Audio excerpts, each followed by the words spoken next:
ranking every stock map on Black Ops 2. In last place, it's obviously Aftermath. This map was shit. Enough said. Next up, we have Drone.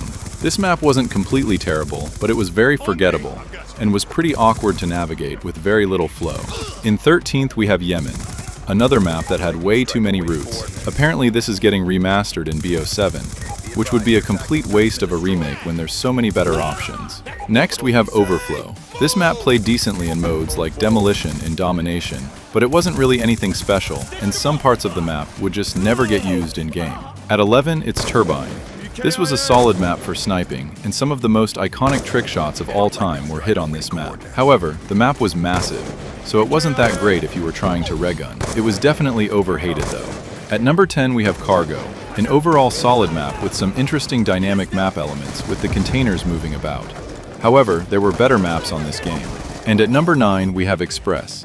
Again, another decent map, which was perfect for competitive and search and destroy. However, it is a little overrated in my opinion, and I don't know why it's been remade so many times. At number 8, we have Meltdown. This map was super balanced and had a cool theme.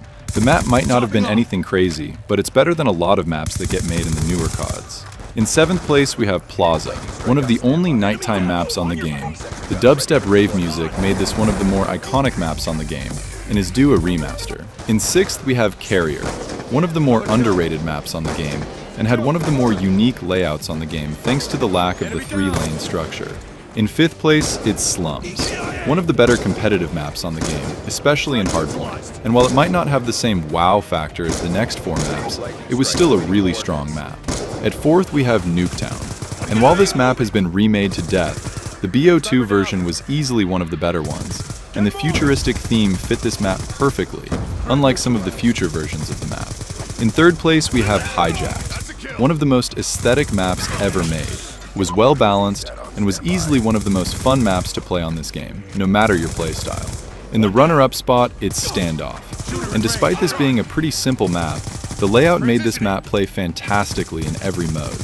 However, to no one's surprise, it misses out on being number 1, thanks to Raid, one of the most iconic Call of Duty maps ever made, and for good reason.